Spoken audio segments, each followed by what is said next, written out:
بسم اللہ الرحمن الرحیم۔ شروع کرتے ہیں آج کی دلچسپ کہانی۔ میں اس انسان سے شادی نہیں کروں گی، اس نے دو ٹوک انداز میں کہا۔ کیا آپ لوگوں کو میرے لیے وہی گھٹیا انسان ملا تھا؟ اس کی آنکھیں آنسوؤں سے بھری ہوئی تھیں۔ ہم نے بھابھی کو زبان دی ہوئی ہے اور تمہیں پتہ ہے کہ تمہارے بابا اپنی زبان سے نہیں مکریں گے۔ بہتر یہی ہے کہ ضد نہ کرو اور خاموشی سے اس رشتے کے لیے حامی بھر لو۔ اس کی بڑی بہن نے اسے سمجھانے کی کوشش کی۔ آپی، آپ جانتی ہیں کہ وہ کس قدر گھٹیا انسان ہے۔ زندگی کے 10 سال اس نے امریکہ میں گزارے ہیں۔ ہر روز ہی اس کے بارے میں ہمیں کوئی نہ کوئی خبر سننے کو ملتی تھی۔ کبھی وہ ایک لڑکی کے ساتھ ریلیشن شپ میں آتا تھا تو کبھی دوسری لڑکی کے ساتھ۔ اس نے تو ایک کرسچن سے شادی بھی کی تھی مگر زیادہ عرصہ نہ چل سکی۔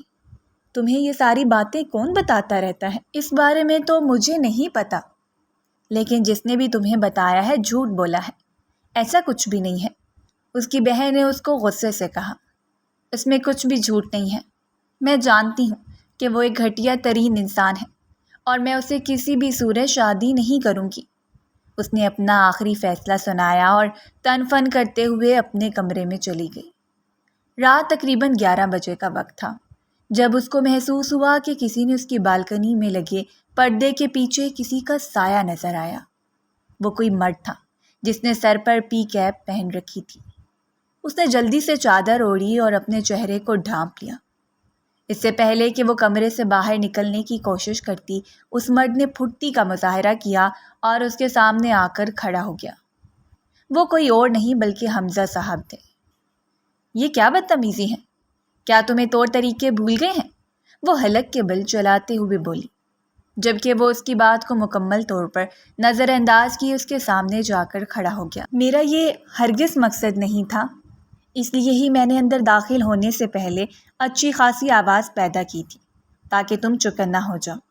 حالانکہ اگر میں چاہتا تو میں خاموشی سے کمرے کے اندر دبے پاؤں داخل ہو سکتا تھا۔ تم نے کوئی شریف لوگوں والی حرکت نہیں کی ہے۔ تم سوچ بھی نہیں سکتے کہ مجھے تم پر کتنا غصہ آ رہا ہے۔ اگر میں ابھی اسی وقت سب گھر والوں کو تمہاری حرکت کے بارے میں بتا دوں تو تمہیں اندازہ نہیں ہے کہ تمہاری کیا عزت رہ جائے گی۔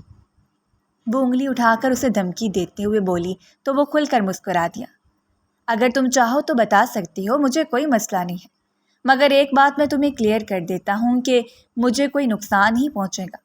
ہر کوئی تمہارے کردار کے بارے میں بات کرے گا۔ وہ اطمینان سے اس کے سامنے صوفے پر جا کر بیٹھ گیا۔ اٹھو اور ابھی یہاں سے نکلو۔ تم اس قدر ڈھیٹ ہو گئے، میں نے سوچا بھی نہیں تھا۔ دیکھیں محترمہ، میں نے آپ سے عزت کے ساتھ بات کرنے کی کوشش کی تھی، لیکن تب آپ نے میری بات سننے سے انکار کر دیا۔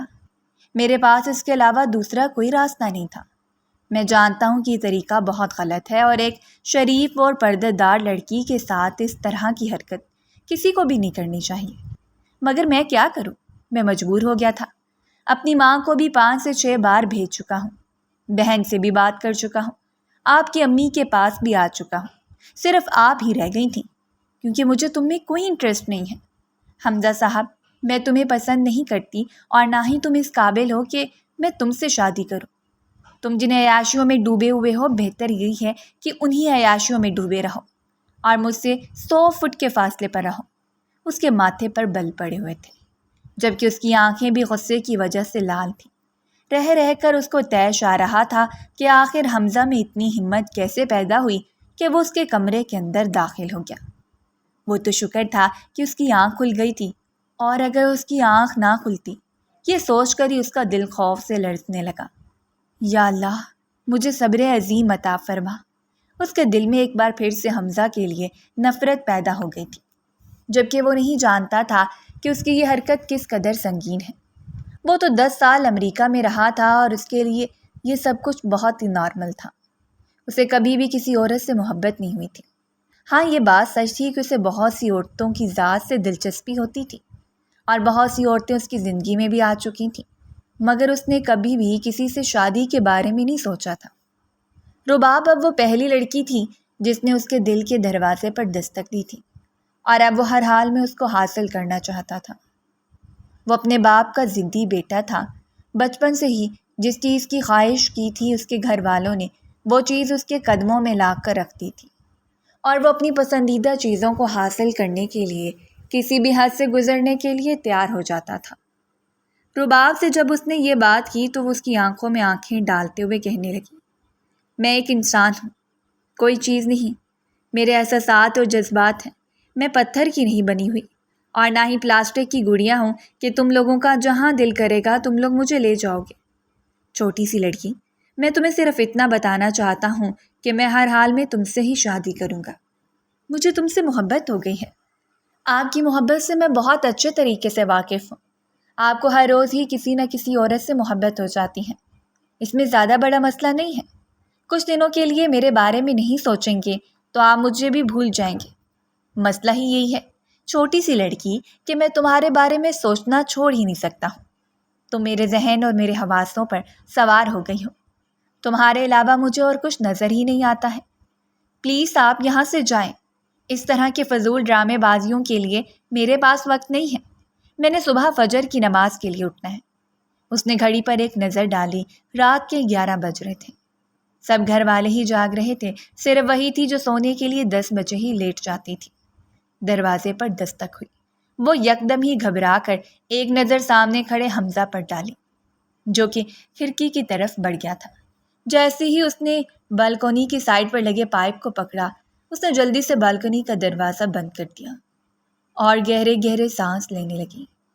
اگر کوئی اسے واقعی اس انسان کے ساتھ دیکھ لیتا، اس کے آگے وہ سوچ ہی نہیں سکی تھی۔ یا اللہ، مجھے کسی بڑی آزمائش میں نہ ڈالنا۔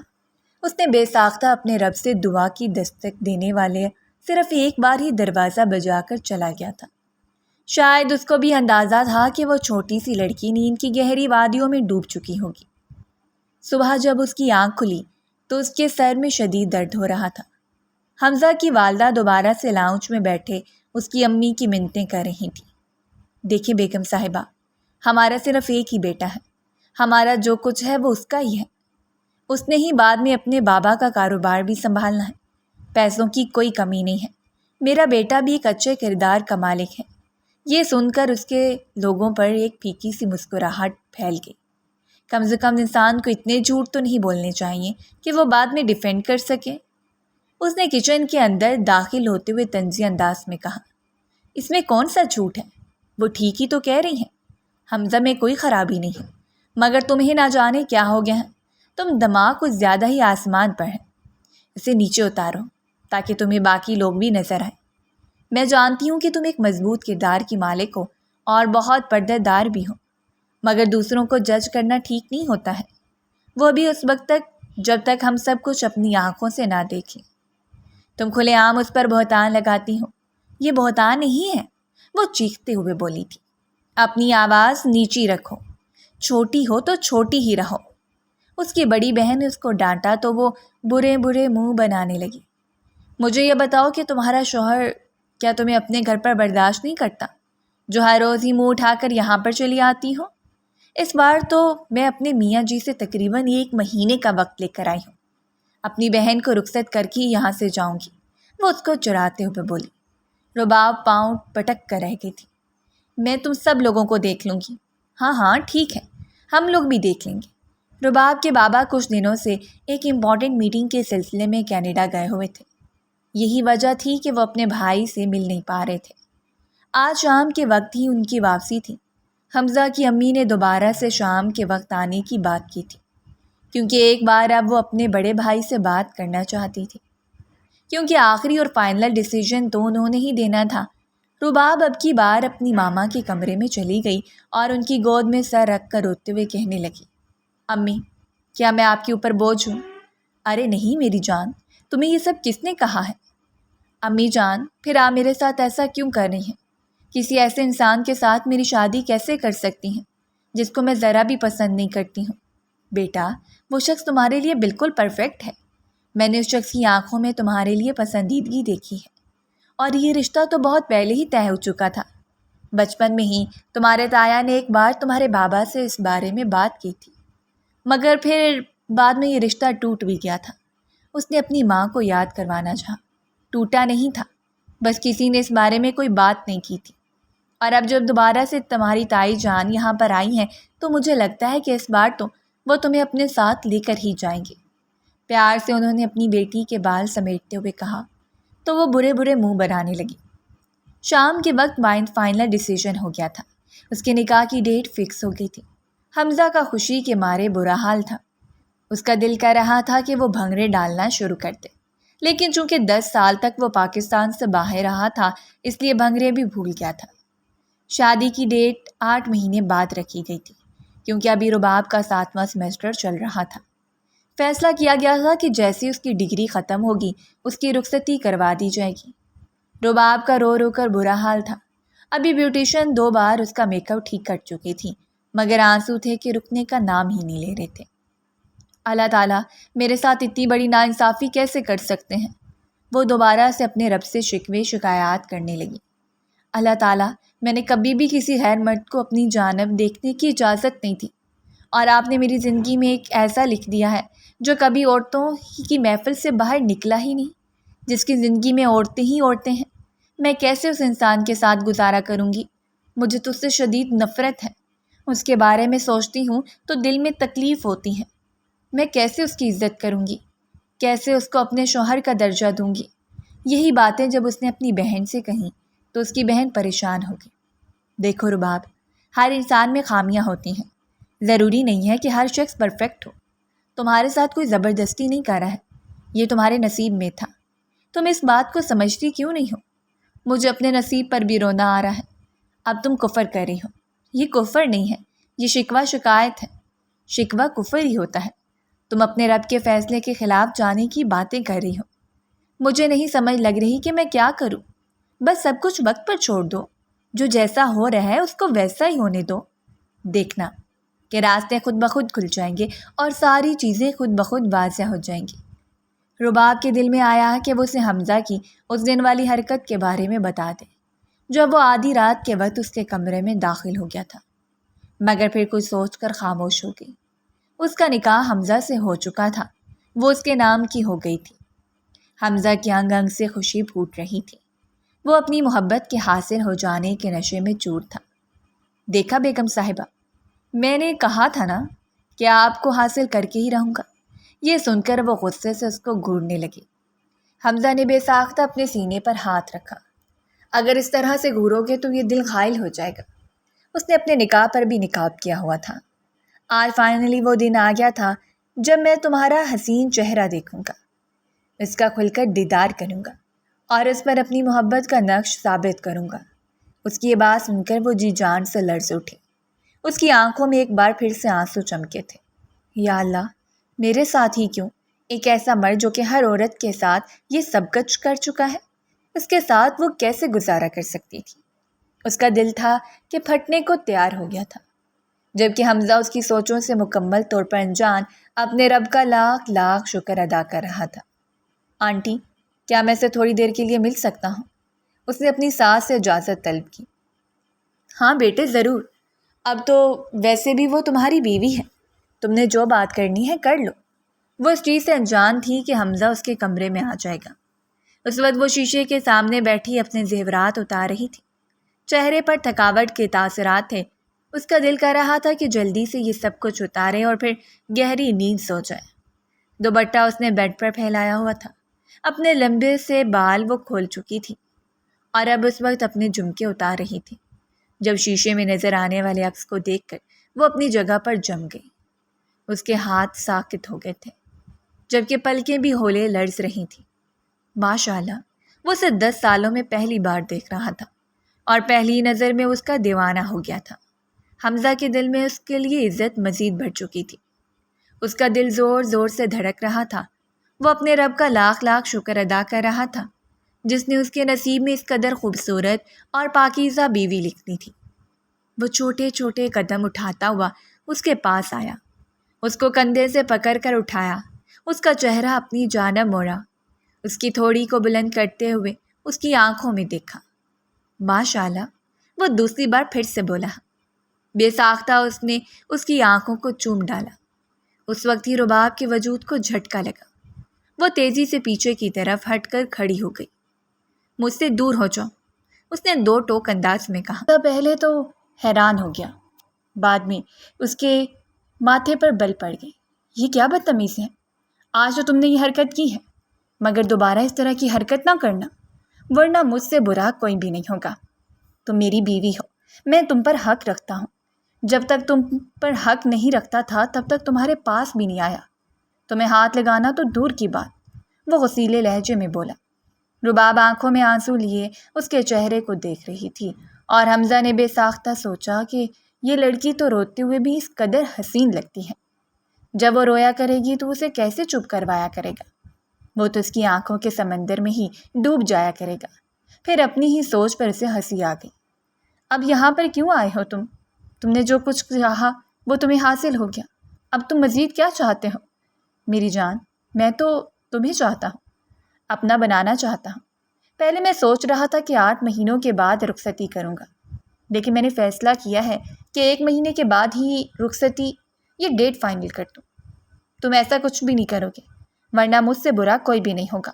وہ انگلی اٹھا کر دھمکی دیتے ہوئے بولی۔ نہیں میری جان، تم کبھی بھی بری نہیں تھی، تم تو بہت اچھی ہو۔ یہ کہہ کر وہ اس کی طرف قدم بڑھانے لگا۔ وہ تیزی سے پیچھے کی طرف ہٹی، لیکن وہاں پر دیوار تھی۔ وہ دیوار سے لگا کر کھڑی ہو گئی۔ حمزہ اور اس کے درمیان صرف چند انچ کا ہی فاصلہ تھا۔ تمہارے اور میرے بیچ جتنی بھی غلط فہمیاں ہیں میں ان سب کو دور کر سکتا ہوں، مگر اس کے لیے ہمیں بیٹھ کر گفتگو کرنی ہوگی۔ تمہیں میری باتیں سننی ہوں گی اور میں تمہاری باتیں سنوں گا۔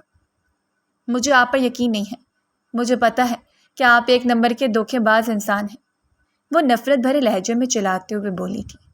اگر میرے بس میں ہو تو ابھی اور اسی وقت آپ سے خلا لے لوں۔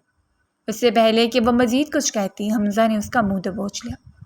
چھوٹی سی لڑکی، میں تم سے محبت کرتا ہوں، تمہاری بہت عزت کرتا ہوں، میرے دل میں تمہارا مقام بہت اونچا ہے، لیکن اس طرح کی حرکتیں کر کے تم سب کچھ برباد کرے ہو۔ میں نے تمہیں کتنی بار کہا ہے کہ تم صرف میری ہو، صرف میری، اور آخری سانس تک میری ہی رہو گی۔ جب تک میں زندہ ہوں تب تک تمہیں کوئی بھی مجھ سے الگ نہیں کر سکتا ہے۔ میری بات سمجھ میں آ رہی ہے؟ یہ ایک زبردستی کی شادی ہے، میں شادی کو نہیں مانتی ہوں۔ وہ روتے ہوئے بولی۔ دیکھنا، میں آپ سے بہت دور چلی جاؤں گی، آپ مجھے کبھی بھی تلاش نہیں کر پاؤ گے۔ کیا تم مجھے چیلنج کر رہی ہو؟ وہ اس کی آنکھوں میں دیکھتے ہوئے پراسرار لہجے میں بولا۔ آپ جو مرضی سمجھ لیں، اگر یہ چیلنج ہے تو پھر مجھے چیلنج پورا کرنے کا بہت شوق ہے۔ میری پیاری دلہن، بہت مزہ آنے والا ہے۔ مجھے دکھائی دے رہا ہے کہ آنے والی زندگی میری سوچ سے بھی زیادہ خوبصورت گزرنے والی ہے۔ یہ کہہ کر اس نے پیار سے اس کے گال کھینچے۔ ویسے تم دھمکیاں دیتی ہوئی ذرا بھی اچھی نہیں لگتی ہو۔ خیر، تمہارے لیے چھوٹا سا تحفہ خریدا تھا۔ اس نے ایک ڈبہ اس کی طرف بڑھانا چاہا، جسے اس نے غصے سے زمین پر پھینک دیا۔ حمزہ نے اس بار پھر سے اپنے غصے پر قابو پانے کی کوشش کی، جو کہ اسے مشکل کام لگ رہا تھا۔ وہ جتنا اس لڑکی کے ساتھ ایزی ہونے کی کوشش کر رہا تھا، وہ لڑکی اتنا ہی اس کے سر پر چڑھ کر ناچ رہی تھی۔ ابھی یہاں سے جا رہا ہوں، 1 مہینے کے بعد دوبارہ تمہیں لینے کے لیے آؤں گا، اپنی دلہن بنا کر لے کر جاؤں گا، اور پھر اس دن تمہاری کوئی بھی بات نہیں سنوں گا۔ اس دن تم صرف میری سنو گی۔ تمہارے پاس 1 مہینے کا وقت ہے، اپنے آپ کو ذہنی طور پر تیار کر لو، یہی تمہارے لیے بہتر ہے۔ کہیں ایسا نہ ہو کہ بعد میں پیدا ہونے والے حالات تمہارے لیے ناگوار بن جائیں۔ وہ جاتے جاتے پلٹا۔ ایک اور بات، میں نہیں چاہتا کہ تم ہمارے بارے میں کسی کو بھی کچھ بتاؤ۔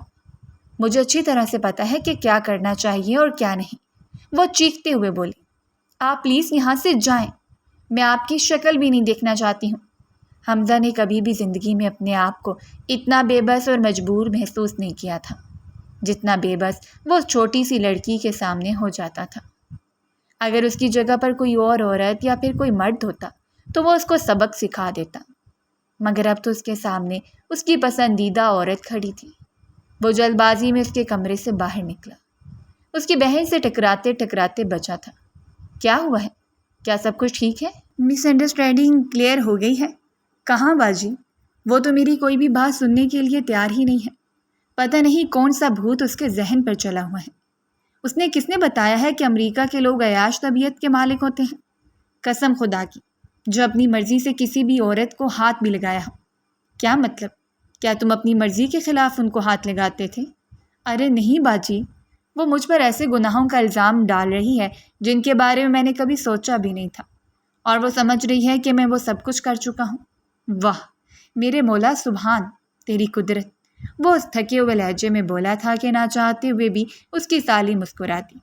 چلو کوئی نہیں، سب ٹھیک ہو جائے گا، ابھی وہ جذباتی ہے، بابا کی بہت لاڈلی ہے، ہمیشہ سے اس نے جو چاہا ہے اس کو وہی ملا ہے، کبھی بھی اس کی مرضی کے خلاف کوئی بھی فیصلہ نہیں ہوا، شاید اس وجہ سے وہ تھوڑی سی ڈسٹرب ہو گئی ہے، میں اسے سمجھا لوں گی، آپ ہی سمجھائیں تو اچھا ہے، ورنہ میری تو وہ سننے کے لیے ہی تیار نہیں ہے۔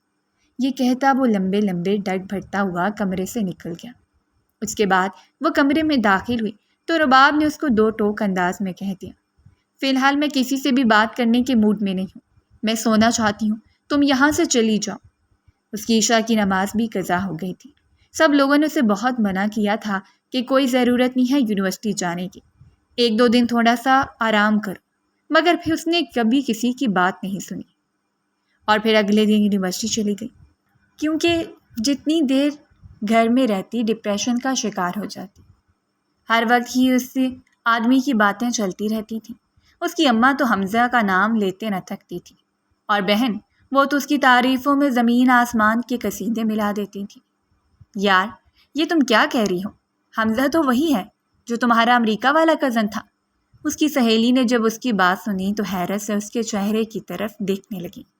یار تم نے اسے نکاح کر لیا اور مجھے بلایا بھی نہیں، صرف خاندان والے لوگ تھے، میں ویسے بھی اس نکاح کو نہیں مانتی اور نہ ہی میں کبھی یہ رخصتی ہونے دوں گی، اس سے پہلے ہی کوئی حل تلاش کروں گی اور اس انسان سے اپنی جان چھڑا لوں گی۔ اس نے نفرت بھرے لہجے میں جواب دیا۔ ہاں یار میری مانو، اس کی دوست کو ایک ہی راز لگی ہوئی تھی کہ رباب نے اسے بلایا نہیں۔ یار چھوڑو، میں نے تو تمہیں پہلے بھی بتایا تھا کہ وہ انسان مجھے پسند نہیں ہے، مگر وہ انسان ہینڈسم بھی تو ہے، اس کی دوست نے کہا۔ مت بھولو کہ تم میرے ساتھ مل کر اس کی برائیاں کرتی تھی، رباب نے اسے یاد دلایا۔ وہ دونوں اس وقت گراؤنڈ کے پچھلے حصے میں بیٹھی ہوئی تھی۔ ویسے تمہیں اس کے بارے میں یہ سب کچھ کس نے بتایا ہے؟ اس کے دوست، جو کہ ہمیشہ رباب کی باتیں سن کر ہی اس کے کزن کے خلاف ہوتی تھی، پوچھے بغیر نہ رہ سکی۔ یار میری پھپھو کی بیٹی ہے، وہ کچھ ایسے رہنے کے لیے امریکہ گئی تھی، میری اس کے ساتھ بہت اچھی دوستی ہے، اس نے ہی مجھے اس بارے میں بتایا تھا۔ یہ بھی تو ہو سکتا ہے کہ تمہاری پھپھو کی بیٹی خود اس کو پسند کرتی ہو اور تم سے جھوٹ بول رہی ہو۔ اس کے دوست، جو کہ پہلے حمزہ کے خلاف تھی، اب اس کے حق میں بولنے لگی تھی۔ یار تمہارا کوئی دین ایمان نہیں ہے، تم ایک نمبر کے لوٹا ہو، یا تو تم میری سائڈ پر ہو جاؤ یا پھر اس حمزہ کی سائڈ پر ہو جاؤ۔ آف کورس یار میں تمہاری سائڈ پر ہوں۔ چھٹی کا وقت ہو گیا تھا، وہ گیٹ پر جا کر کھڑی ہو گئی۔ اس کو لگا تھا کہ اس کا ڈرائیور اس کو لینے کے لیے آئے گا، مگر حمزہ کو وہاں پر کھڑا دیکھ کر اس کے ماتھے پر بل پڑ گئے۔ وہ اسے پہچان چکا تھا، تیز تیز قدم اٹھاتا ہوا اس کے پاس آیا۔ آس پاس سے گزرتی ہوئی لڑکیاں اس کو اشتیاق سے دیکھ رہی تھیں۔ جب وہ اس کے قریب آ کر رکا تو ایک لڑکی بے ساختہ بولی، شی از سو لکی یار۔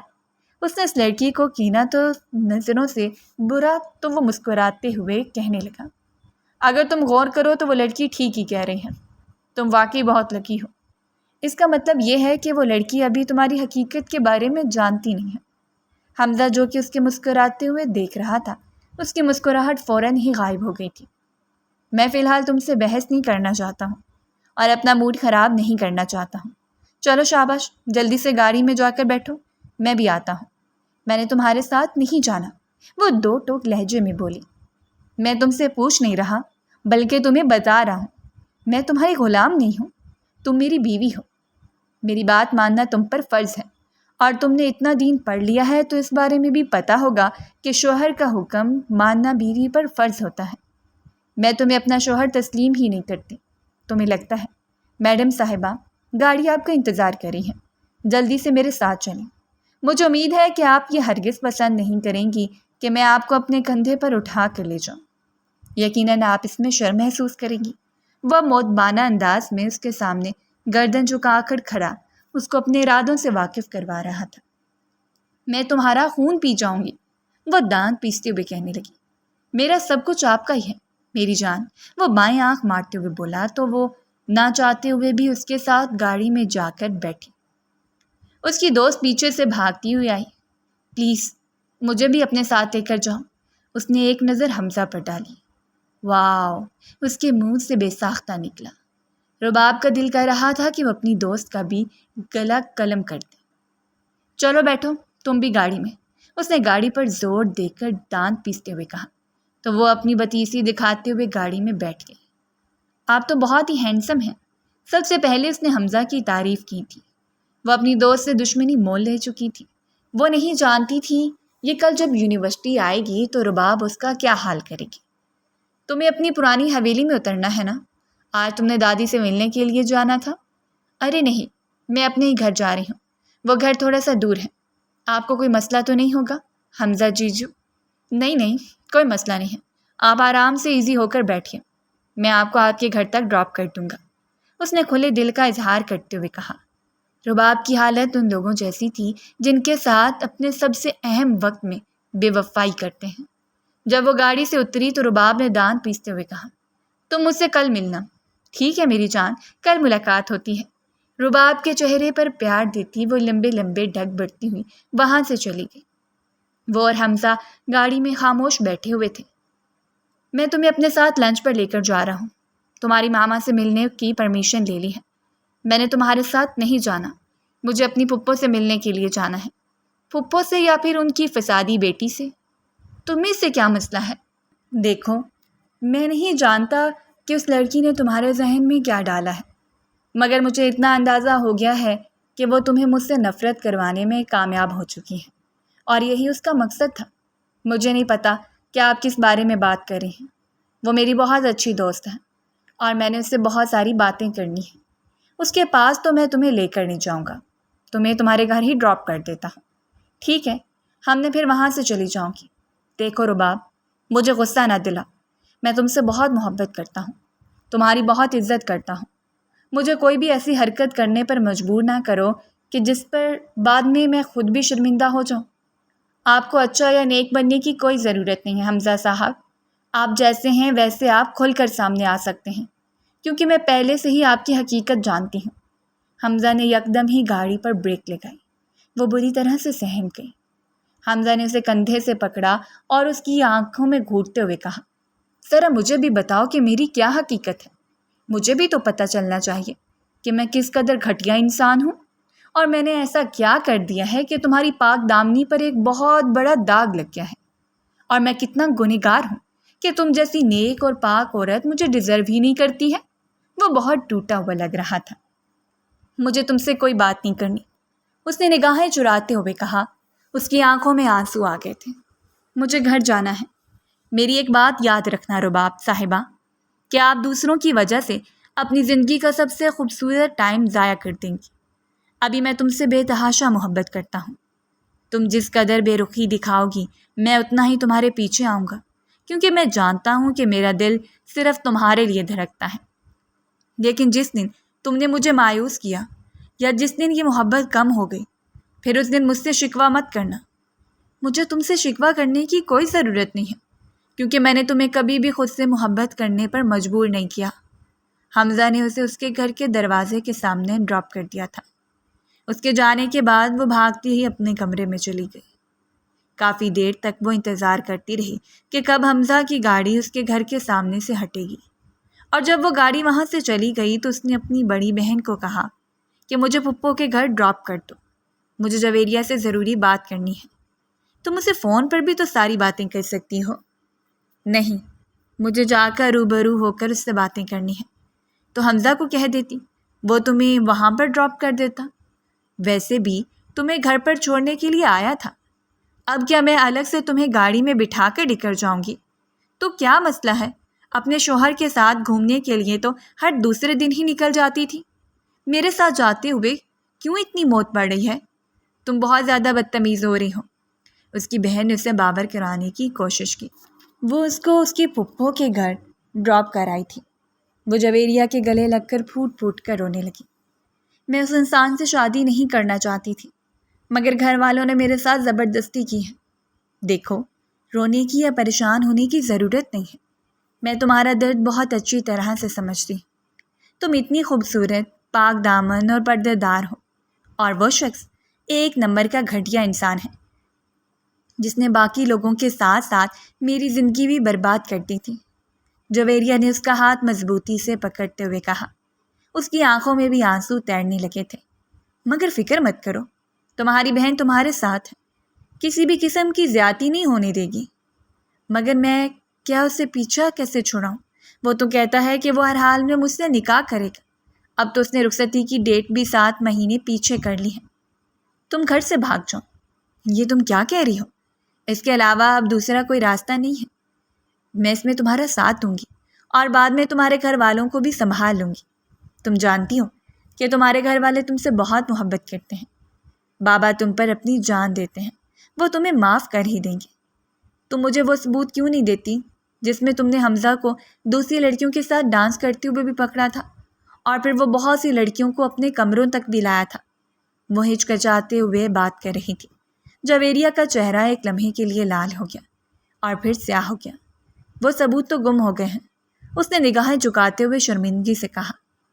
یہ تم کیا کہہ رہی ہو؟ تم نے تو کہا تھا کہ وہ سب کچھ تمہاری USB میں پڑا ہوا ہے۔ ہاں میں نے کہا تھا، لیکن وہ USB ہی ضائع ہو گئی ہیں۔ یہ تم نے کیا کر دیا جویریہ؟ یار میں کیا کروں؟ مجھے سمجھ نہیں آ رہا ہے، میرا دماغ بہت زیادہ گھوم رہا ہے۔ میری جان، جویریہ نے اس کو اپنے سینے سے لگا لیا۔ دیکھنا سب کچھ ٹھیک ہو جائے گا، میں تمہارا ساتھ دوں گی، میں تمہیں کبھی بھی اکیلا نہیں چھوڑوں گی۔ وہ پیار سے اس کی کمر کو تھپک رہی تھی، مگر اس کے چہرے پر اس وقت زہریلی مسکراہٹ پھیلی ہوئی تھی۔ حقیقت تو یہ تھی کہ آج سے 3 سال پہلے وہ امریکہ میں اپنے ایک بوائے فرینڈ سے ملنے کے لیے گئی تھی، اور تب حمزہ نے اس کو رنگے ہاتھوں پکڑ لیا تھا اور اس کو دھمکی دی تھی کہ اگر تم ان چیزوں سے باز نہ آئی تو میں پاکستان میں تمہارے گھر والوں کو خبر کر دوں گا۔ اس دن کے بعد سے حمزہ سے اسے شدید نفرت ہو گئی تھی۔ وہ کوئی بھی ایسا موقع ہاتھ سے جانے کی اجازت نہیں دیتی تھی جس میں وہ حمزہ کو نیچا دکھا سکے۔ حمزہ جانتا تھا کہ اس کی منگنی بچپن میں ہی اس کے چچا کی بیٹی کے ساتھ ہو چکی ہے، اور اس بارے میں صرف اسے ہی بتایا گیا تھا۔ ابھی تک کوئی آفیشیل اعلان نہیں ہوا تھا، مگر وہ دل ہی دل میں اس چھوٹی سی لڑکی کو پسند کرتا تھا۔ اسے یہ بھی پتا تھا کہ وہ بہت زیادہ نیک اور پردے دار پاک دامن لڑکی ہے۔ اسے ایسی ہی عورت چاہیے تھی۔ وہ خود ایک بہت بڑا بزنس مین تھا۔ اس کی زندگی میں روز سینکڑوں عورتیں آتی تھیں، مگر کبھی بھی اس نے کسی کی ذات میں دلچسپی نہیں لی تھی۔ اس کا دل صرف ایک ہی عورت کے لیے دھڑکتا تھا جو اس کا سب کچھ تھی۔ جویریہ کو جب اس بارے میں پتہ چلا تو اس نے سب سے بڑی چال چلی۔ وہ پاکستان واپس آ گئی تھی اور یہاں پر آ کر اس نے سب سے پہلے رباب سے دوستی کی۔ ان دونوں کی دوستی پر سب خاندان ہی حیران ہوتا تھا، کیونکہ جویریہ ایسی عورت تھی جس کی کسی کے ساتھ نہیں بنتی تھی، مگر رباب کے ساتھ وہ ہمیشہ ہی چپکی رہتی تھی۔ جب ان دونوں میں دوستی گہری ہو گئی تو ایک دن جویریہ نے اسے روتے ہوئے جھوٹ موٹ کی کہانی سنا دی کہ تمہارا وہ منگیتر ایک نمبر کا گھٹیا انسان ہے، دوسری عورتوں کے چکروں میں ملوث ہے۔ اس نے مجھ سے محبت کا دعویٰ کیا تھا، مگر پھر مجھے استعمال کر کے چھوڑ دیا۔ اس دن کے بعد رباب اس انسان سے شدید نفرت کرنے لگی تھی، حالانکہ وہ اس سے ملی بھی نہیں تھی اور نہ ہی کبھی کوئی بات ہوئی تھی۔ صرف جویریہ کی باتوں پر ہی اس نے اندھا یقین کر لیا تھا۔ اس کی شادی کے دن قریب آ رہے تھے اور اس کے ساتھ ساتھ وہ بہت زیادہ ڈسٹرب بھی ہو رہی تھی۔ شادی سے 2 دن پہلے ہی جویریہ نے اسے کہا تھا کہ تم گھر سے بھاگ جانا تاکہ شادی کے دن تمہارے گھر والوں کو زیادہ تکلیف نہ اٹھانی پڑے۔ اس نے یہ تو ڈیسائیڈ کر لیا تھا کہ وہ ہر حال میں گھر چھوڑ جائے گی، اور اب وہ جویریہ کے مشورے پر بھی عمل کرنے کے لیے تیار تھی۔ جویریہ نے اس کے لیے اپنی ایک دوست سے فلیٹ لیا تھا اور اس کو کہا تھا کہ تم 3 ہفتے وہیں پر رہنا، جب معاملات ٹھنڈے ہوں گے تو خود تمہارے گھر والوں سے جا کر بات کروں گی۔ اس دوران ہم اس سے طلاق بھی لے لیں گے۔ اسے سب کچھ بہت ہی آسان لگ رہا تھا، مگر رباب جانتی تھی کہ یہ جتنا آسان نظر آ رہا ہے اسے کئی گنا مشکل ہوگا۔ شام کا وقت تھا۔ جویریہ اپنی بالکنی میں کھڑی تھی جب اسے اپنے نام کی پکار سنائی دی۔ پلٹ کر دیکھا تو وہاں پر حمزہ کھڑا تھا، ماتھے پر بڑ پڑے ہوئے تھے جبکہ چہرہ غصے کی وجہ سے لال تھا۔ تم اس قدر گھٹیا نکلو گی میں نے کبھی سوچا بھی نہیں تھا۔ پھر تم نے اس کو میرے بارے میں کیا بتایا؟ وہی بتایا ہے جو بتانا چاہیے تھا۔ اوہ تمہیں غصہ آ رہا ہے؟ میں نے تمہیں کیا کہا تھا؟ حمزہ کچھ بھی ہو جائے مجھ سے پنگا نہیں لینا، کیونکہ میں لوگوں کو معاف نہیں کرتی ہوں۔ میں اس وقت تک چین سے نہیں بیٹھتی ہوں جب تک کہ میں اپنا بدلہ نہ لے لوں۔ جویریہ، تم غلط کر رہی ہو۔ تو میں ایسے انسان کے پیچھے بھاگ رہی تھی جو صرف تمہاری دولت کی وجہ سے تمہارے ساتھ تھا۔ میں نے تو تمہیں اس دلدل سے باہر نکالنا تھا۔ میں اس انسان سے محبت کرتی تھی، وہ چیختے ہوئے بولی۔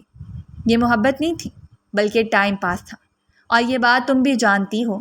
تم اب خود اس کو جا کر یہ کہو گے کہ تم نے جو کچھ بھی بولا ہے وہ سب کچھ جھوٹ ہے۔ حقیقت میں ایسا کچھ بھی نہیں ہے۔ تم نے میرے خلاف اس کے جو بھی کان بھرے ہیں تم جا کر اسے بتاؤ گی کہ وہ سب کچھ جھوٹ تھا، تم نے مجھے پھنسانے کے لیے کیا تھا۔ حمزہ صاحب، کیا میں آپ کو اتنی بے وقوف لگتی ہوں؟ مجھے تو اتنی خوشی ہو رہی ہے جب میں تمہیں اس حالت میں دیکھتی ہوں۔ بیچارہ کیا سے کیا ہو کر رہ گیا ہے۔ ایک بہت بڑا بزنس مین تھا، حد سے زیادہ مغرور انسان تھا، ایک چھوٹی سی بے وقوف لڑکی کے پیچھے خود بھی بے وقوف بن گیا ہے۔ وہ میری محبت ہے، میں اسے عشق کرتا ہوں۔